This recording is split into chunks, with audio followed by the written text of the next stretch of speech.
So an absolute thriller at Ranchi. I mean, seriously, 17th run win for India. It could have been more than that, 100 run win or 70 or 80 run. But South Africa showed character, but it was all about Virat Kohli and Rohit Sharma. Like Rocco, like even some statements are also coming. Stop us if you can. Like the both the players are saying. It was quite an entertainer, perfect Sunday for all the Indian cricket team fans. Also, South Africa, they took a lot from this game. Even if they lost the game, it's a three-match series. They can still bounce back.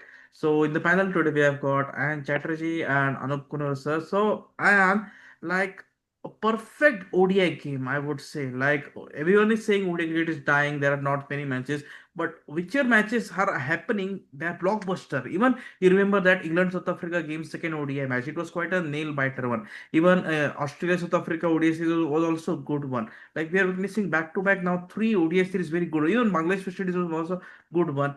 But the question remains still on Virat and Rohit only, but they are performing consistently now. What's your take on the entire match and Rocco, Virat and Rohit? So it was a great game of cricket in the end. I mean, ODI cricket, everybody's saying is dying, but was a perfect advertisement of ODI cricket. Good pitch, fast outfield, due conditions later on, but I'll come to that later. I mean, India lost another toss, so it didn't matter whether it was KL Rahul at the toss or whoever was at the toss. India kept on losing tosses, and it didn't matter who the captain at the other end was, whether it was Temba Babuma or Aiden Markram today, as Babuma and Keshav Maharaj both were resting. So India came out to bat, and then it was Rohit Sharma opening with Yashasvi Jaiswal. Jaiswal once again getting a bit of a start, but once again falling to the left arm bowler. This time it was not Marco Jansen, but Nandre Berger got him. So this left arm problem is a big problem for Yashasvi. But then it was the Rohit Sharma Virat Kohli show, and Virat was the aggressor of the two. If you look at the innings, Virat was the one who was taking the attack to the opposition, hitting a six here and there, whereas Rohit was much more calmer than him. Although the strike rates will tell you the different story in the end. But Virat was the aggressor of the two, and those two put on 136 for the second wicket, really laid a platform. And after Rohit went away, South Africa came back into the game because the middle order once again failed for India. Ruturaj Gaikwad not batting in a unfamiliar position at number 4. He failed. Washington Sundar failed, taking Hogback of the too much of the strike. And KL Rahul initially struggled. Later on, he got better and scored an important 60, batting at number 6 because the captain has decided he'll bat at 6 and not higher. But Virat Kohli, he lost his rhythm a little bit while he was going. He was in great rhythm, then lost it a little bit, but then picked it up again after getting to his 52nd ODI ton, which is a world record. Because no player has got that many tons in a single format. Sachin Tendulkar's record of 51 test tons has been broken by Virat Kohli getting 52 ODI tons. So that was a great record. And KL Rahul and Ravindra Jadeja also important 32-20. Those runs in the end mattered and took India almost on the doorstep of 350. Now, where did South Africa lose? I'll say with the bowling initially, the first part before they came back well. And then with the bat, when South Africa came out to bat, Harshit Rana and Arshdeep Singh opening spell, where Harshit picked up 2 wickets and Arshdeep picked up 1 wicket. South Africa were 11 for 3 in about 5 overs. And at that time, we felt the game was over. India will win convincingly. But oh, South Africa are a champion mentality. They are fighters. They will never give up. First, Matthew Britsky and Tony De Zorzi with a partnership. De Zorzi got out to Kuldeep. Then we had Devil Brevis playing a blinder. When Brevis got out, Britsky was the anchor role, holding the innings together. And then Marco Jansen. Oh my God. 70 of 39 almost took the game away. And while Jansen and Britsky partnership was going on, that was a 97-run stand. We felt South Africa were the favorites to win the game. But then entered Kuldeep Yadav. He got rid of Jansen and Britsky in the same over to make it 7 down. But the game was not over there either. Corbin Bosch kept the fight going and he couldn't have read the script better. But he lost partners. India just about took the wickets at the right time. And in the end, I mean, if you look at it, Corbin Bosch took the game to the last over. 18 needed, 1 wicket in hand, but Bosch got out at India. Indian won by 70 runs. What a great game of cricket. But storyline, Virat Kohli scoring his 52nd ton and silencing all his critics. Rocco silencing Gautam Gambhir and his management selectors, if you may call it, some may call it. But in the end, I mean, and if you look at it, Varad sir, Rohit Sharma was the unofficial captain of the Indian team today. Yes, He yeah, I was saw that. marching his troops. KL Rahul was just silent, saying, okay, Rohit, you take over. Let Rohit do everything. I'll stay at the back. And even in the presentation, he was full of praise for Rohit Sharma and Virat Kohli was KL Rahul. I mean, it just shows that the captains and everything, they all same alike. It's only the coach who is thinking differently, maybe. I don't know. But Yes, whatever it is, I don't want to go into controversies. India won, they've taken a 1-0 lead, and South Africa will be confident and they'll take inspiration. They'll hope that Temba was resting, Temba Bavuma and Keshav Maharaj. I don't know why they were resting. Workload management, kya hai bhai? First match me workload management. I didn't understand that. Yes, But that's yes. for South Africa to think about. They'll come back in the next game. They'll get stronger. I think Ryan Rickleton or someone else will go out. Whatever it is, it's a great game. It's an open series and anything can happen. But India will be happy that they've at least got a win. After losing 2 test matches, they've got a win against South Africa. That's my take on the match and everything. Yeah, Lungi Nigri also didn't play. I just didn't get like if Rabada is not playing, then Lungi Nigri should have played. And you said about KL Rahul, like Rohit Sharma was into his zone, making changes, saying to make some short ball changes to the bowling, and like it's not good. Like KL Rahul is not a newbie. He has been around the team for more than 10 years now. 2016 he made his debut. Close to 10 years we can say. But that's the main problem, right? Like even if Shubman Gill comes, then Rohit will step in, Virat will have a word. Like on field, if there is a captain appointed, he should take decisions. No, it's not good for the game. But you said one good point, like I really liked about you didn't mention also Rohit Sharma was dropped on 1 run by Tony DeZorzi. If that catch would have been taken in the same over when Yashasvi got out, like the game could have been open, like Rutraj would have come to bat, and also like Rutraj Gaikwad, like he got exposed. Like an opener playing in the middle order scenarios are different, everything is different. It's not easy. And you never know, like Rishabh Pant might get a chance in the next match, which is on 3rd of December at Raipur. Raipur is also batting track. There's nothing to worry. We are going to necessarily have scoring games only. But the only problem for me for South Africa, I would say, like, can Babuma play attacking brand of cricket? Because that is required. Raj Rickleton can do that. I would suggest like make Eden Markram captain of white ball as well. He has done captaincy a lot of times. Babuma is injured. Babuma plays. Yeah, yes, no, always happens. Markram also would be feeling like why I'm not the captain. Even you remember when South Africa played against Bangladesh in Bangladesh, Markram was leading the side because of that hand injury, something to Babuma. Like it's not good. Like a player like Markram would be feeling irritated. Like I'm not the backup option for you. I'm also leader, so these things need to be addressed by South Africa. But three changes I suggest for South Africa. It will be Keshav Maharaj, Lungi Nigri, and Babuma. Babuma will make it to the first black South African captain. He has done good things as well. You should not forget. He has won ODI series against Australia, against England as well. It's a good thing. So let's get back to Anup, sir, who's still at Ranchi. We can see at his background, very happy. The people are leaving, so you can also leave and go back to your home. But only my one concern for India is like why is the team so much dependent on 37 and 39-year-old 38-year-old like Virat and Rohit? Where are the others? Because see, youngsters also need to perform. No, you will say Kilrol scored, but he's not a youngster. No. Don't be in a delusion that Kilrol is a youngster. He's also senior pro. But still, Virat and Rohit baggage coming. And yes, one more thing I would like to update just immediately. There is a meeting scheduled between BCCI and team management at Raipur just before the second ODI match. Like it will be on second or yes, 2nd December only. So a major decision is about to be taken. So first, hear out Anup sir. Your take, sir. Yeah, first of all, thank you. And a thriller of a match at Ranchi, it would say.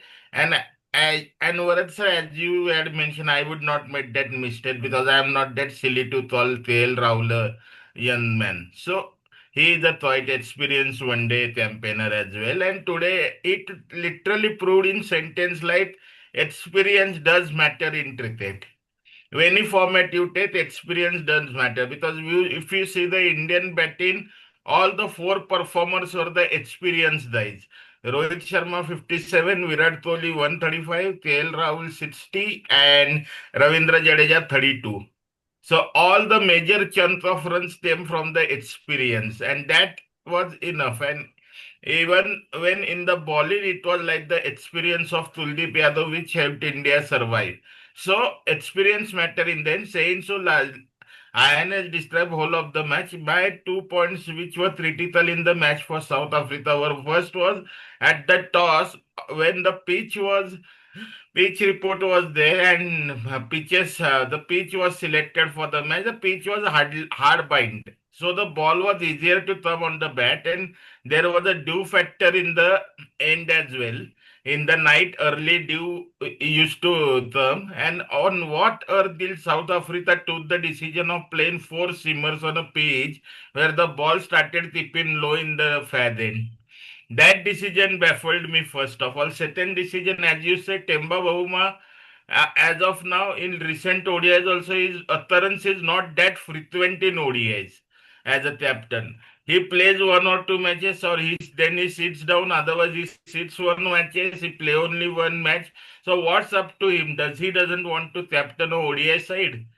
So if that's so, then he should have to take a decision about his ODI career as well. And certainly Keshav Maharaj, when Kuldeep Yadav can be the Chinaman with left arm who can spin and take four wickets on with the dew on the ground, Keshav Maharaj certainly would have made that difference for South Africa. So South Africa opting to rest Keshav Maharaj was also not among so many wickets in the test matches as well. He took the least number of wickets in test matches, but what kind of workload management was that for Keshav Maharaj as well? He would have been fruitful. Saying so, as expected, Yashasvi Jaiswal got a chance to open. He started out brightly, scored the first six of the match as well, but yes, got out to Nandre Bardar. And Rohit Sharma was lucky. His favorite pull shot didn't fall directly into the hands of Tony De Giorgi, and he concluded. But for me, the welcoming change was Virat Kohli. Just see his attitude today. Today he was free from mind. He was somewhere in the space batting. Because you just see, you never see 75 runs scored by Virat Kohli in which he has stared five sixes. Today, Virat Kohli was in that mood. He was in something different level, different mood, different game plays. As Virat Kohli really had made up his mind that today, yes, he thought slow because after Rohit Sharma's wicket, Virat Kohli suddenly realized that he has to stabilize the innings as well. Otherwise, if wickets would have got in flurry, this match India would have finished much below 300 as well. You never know. And that's the reason Virat Kohli got slow after Rohit Sharma's wicket. But till then, he was like full flow. Matlab, at one moment, it thought that everyone thought that today Virat is going to eclipse his 183, which is his highest score in ODI cricket. That was the dominancy. Seven sixes in today's match. Only his highest is eight sixes versus Sri Lanka. He was about to eclipse that as well. And just see his stamina. Just one ball, he just stuck inside 10 meters inside and out of 30 yards, and he ran three. So his running between the wickets was on point. His batting was on point. Everything was on point. And just see his presence of mind as well. Well, I remember in the first few overs in the power play, they placed Martho Ensign in front of him. Yes, 6 feet 8 inches, big tall guy in front of him. Virat Kohli just danced down the track and hoisted Batman for a big six over long off. So he was in murderous mood today, and that kind of Virat Kohli at the age of 37. You might call 37 a old age. India depend on all. But looking at Virat Kohli, I think 37 is like a young age. 37 is a new 27 for Virat Kohli.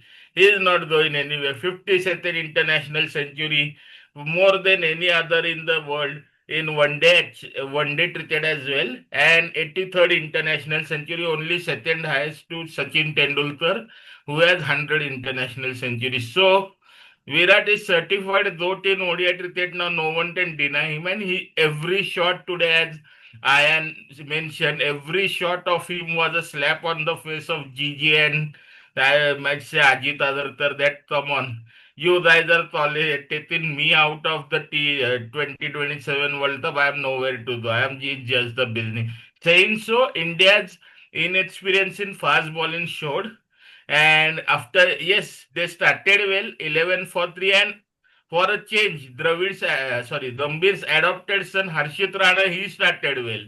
Two wickets in the space of two balls.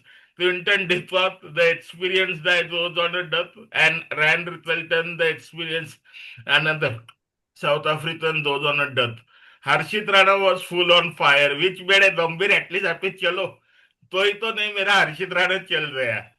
So Rana ji was on fire, which is slower. Arshdeep Singh made himself very available, and this is the type of chance which we say we have to give to the young bowlers. If you give them chance, they will flourish. So yeah, it's okay that you will lose with them also, but if you give them chance and utilize them properly, and transition means, as I always felt that in test also India did transition means not taking all the players out and keeping all the players in.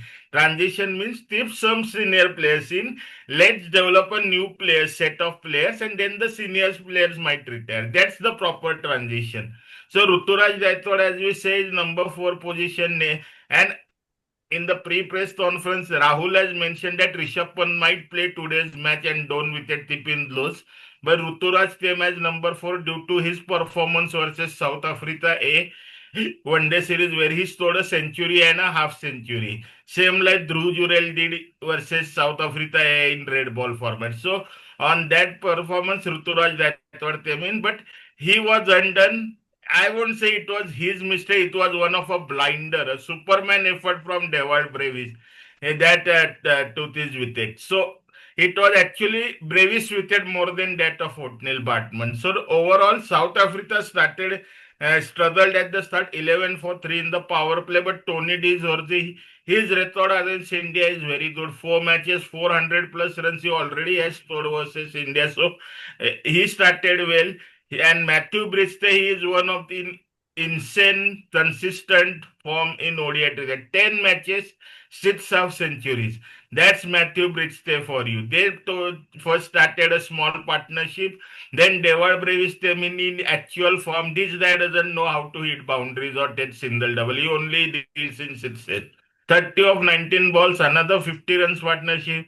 And then came the biggest threat of all, which has taken the second test match away single-handedly from India, Martho Jansen. Come on, yeah. Such a big man, long levers, hitting six and boundaries for fun. Martho Jansen, actually India has to find answers how to get that guy out early. They might take the top order early, they might take the middle order early. But they have to find ways to take Martho Jansen. Corbin Bosch really contributed well. With the ball, actually, he controlled innings for South Africa. 2 wickets in 2 balls. On that point, I also didn't understand why Arshdeep Singh was sent about Kuldeep Yadav. Tactical mistake, but it's okay. And at the end, scoring 67 all run, right? Pollock said on the air commentary that give South Africa, South Africa should bat deep and so that they should have 16, 17 runs in the final over.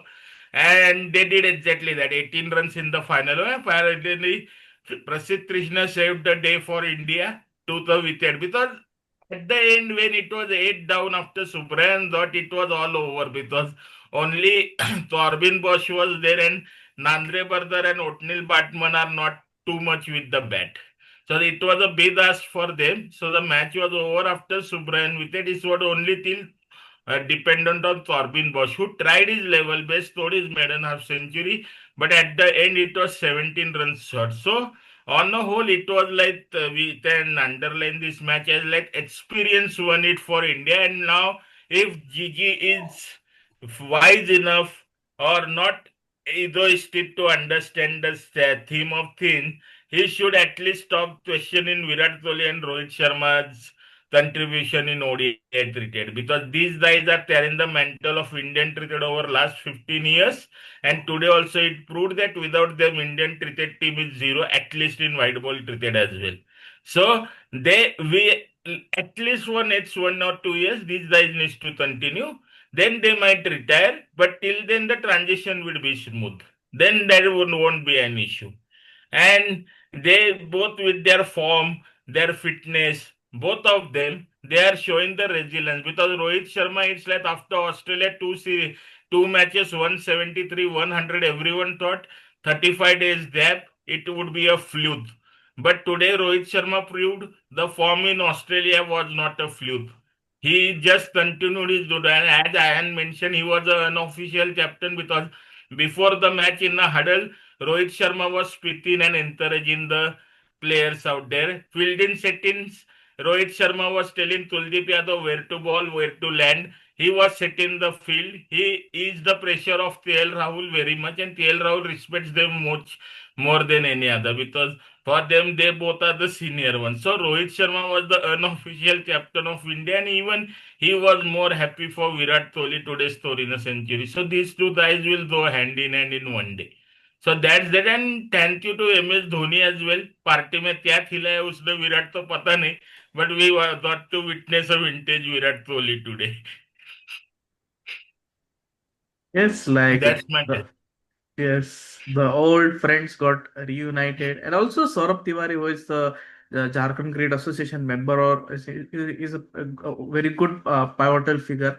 He also met Virat Kohli. It was quite a good game, but I won't say like it's all about transition. India has the talent in white ball cricket. We can bring in Sanju Samson. We can have Ruturaj Gaikwad at the top opening. Like who knows? Like Prithvi Shaw can also make a comeback after 2 to 3 years. Sai Sudarshan is there, talent is there, but I like as I said, the meeting is scheduled like after 2 days. It is being reported, so these reports aren't that wrong. They are almost right only.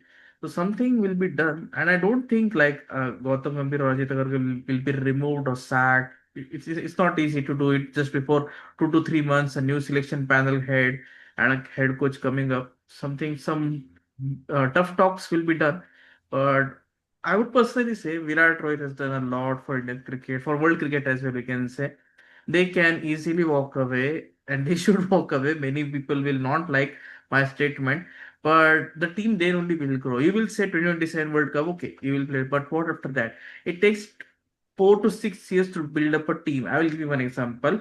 In 2000s, after 2007, 2007 ODI World Cup, Australia won the World Cup. It was quite a good one, but they didn't win in 2011. They won 2015. Like the transition, what you say, the young players coming to it takes 6 to 7 years to win the World Cup. So that's my concern is there, and they have done a lot, but it's all about the power game, as I say, because these two guys, Virat and Rohit, they have some private endorsements, some contracts, deals. That's why they are playing cricket. It's a reality. You can check their Instagram as the social media, and it's quite controversial this topic, but a very good game. Like Shukri Conrad was sad also, happy also, but he would think like he made one mistake to make Babuma and Maharaj sit down. Instead of played the first game, there was a gap for the second game. See, if you win the series in the first 2 games, then you can relax. Like as Ayan said, play first 2 games. Like Bauma has done in England as well. He played the first 2 games, then he rested for the third game. Marker was leading the side, so they do these things like this relaxation period. Like look, ODI World Cup is only 18 months away. It will just go like a boom because see, next 3 to 4 months, T20 World Cup build up. Then we have got T20 World Cup. Then we have got IPL, and then WTC will be under the focus. Then all of a sudden, World Cup is there. You don't have time. Make the most of the ODIs. And yes, we should not forget South Africa lost ODI series against Pakistan by 2-1. Like only Quinton de Kock was the only big major positive. Like there is no clarity over David Miller's absence. Like will he play ODI cricket or no? No, he's into the side of T20. Why Recipe Introduction is not into the side? No doubt, this Matthew Britsky is doing a good job. They have the talent, but why the senior guys? At least one of them should easily get into the ODS side. Don't know what planning Sugar Conrad is doing because he's the major has a major say in the selection panel and everything. It's going to be long ODS series of South Africa. Bowling needs to be Lungi Nigiri. Bring him in because you brought him for from the second test match, but he didn't play second test match for even not the first ODI. And Albie Morkel is also the bowling consultant. Like the two Morkel brothers are working for opposite teams. It's quite good to see Warner Morkel, fast bowling coach of India, and Albie Morkel, bowling consultant. So it's quite a good going. Like cricket uniting two brothers.